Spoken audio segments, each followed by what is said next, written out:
We were on a holiday in Europe.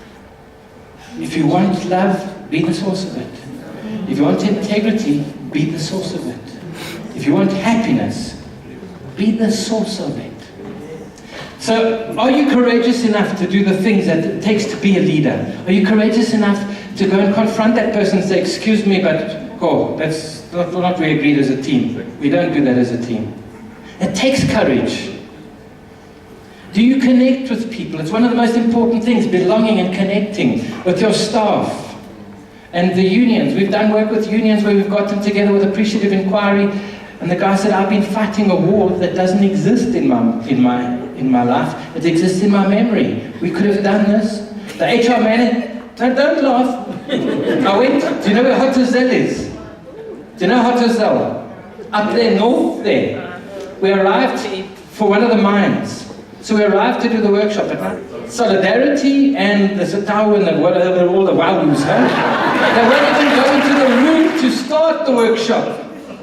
So I spend my time and we negotiate and we get going.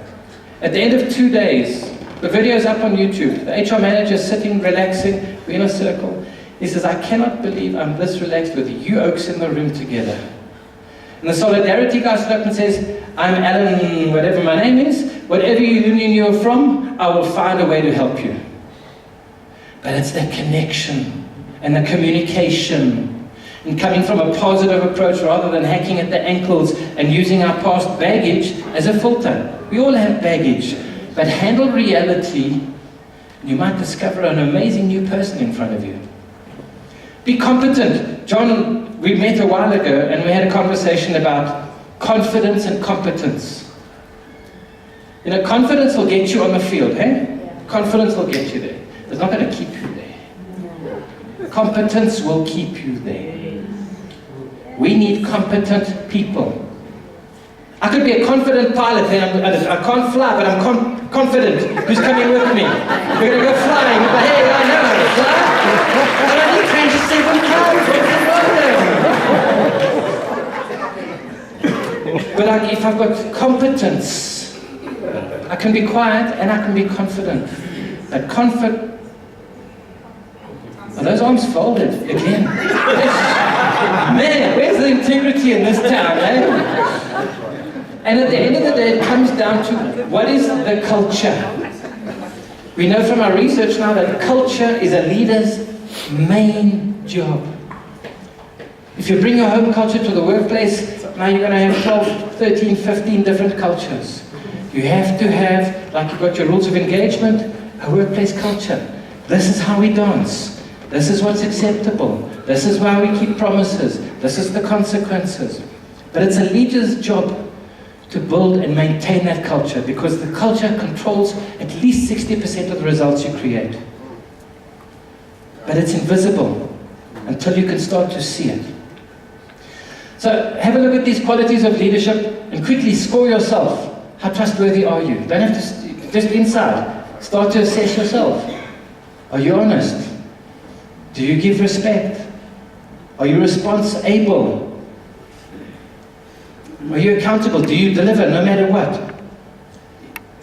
One of the things we play in our games, we say we don't talk about try.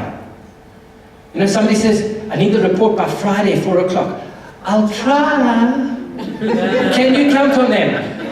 Will they bust their butts to make it happen? Because what does try really mean?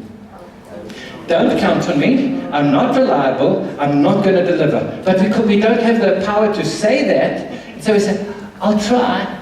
If I put you on the roof and say, jump, I'll try and catch you. You know, I'll try not to fold my arms. Where's our integrity? Fairness is such an important part. And do you care? Do you care enough to keep your word? You know, when you come into this life, you come in with nothing. When you leave this world, you leave with nothing. There's two things you've left behind. Your love and your word. How good is your word? How good is your word?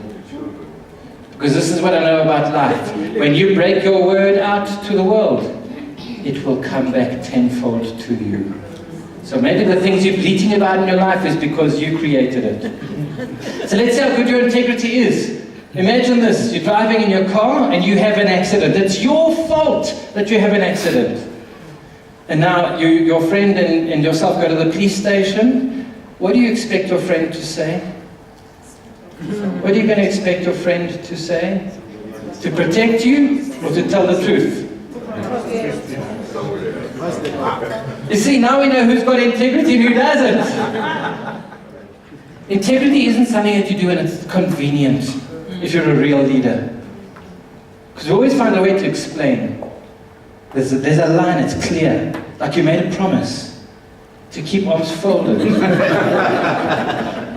And so if you're going to communicate clearly, this is how the brain works on an unconscious level. This is not thinking, this is automatic human reaction. And if you're going to be a good leader with emotional intelligence, with your social awareness and sensitivity, here's how you manage and get the most out of people. Don't threaten their status, because the brain goes into threat, danger, lockdown. Be careful in your communication, how you're doing. When you take away certainty, the brain goes into danger, lockdown. It breaks that relationship. When you take away autonomy, you take away that person's motivation and inspiration, and the brain locks down. Nobody wants to be locked in a cage and told exactly what they're going to do. When you take away the relatedness, that connection, that if we work together, we could be the top country in Africa without a question. But until we work together, not going to happen. And fairness, are you being fair? Do you know that even with monkeys, they did some research with monkeys, and they fed the one monkey fruit, and the other monkey pieces of like wood. And the monkey that got the wood was starting to fight with the monkey with the fruit, because it knew it wasn't fair. Fairness is a deeply rooted thing. And think of all of the troubles that you have in your team. It's around fairness, perceptions of fairness, real fairness. And so by being aware of your SCARF, S-C-A-R-F, you're able to enhance your communication and make sure that your message is heard rather than avoided.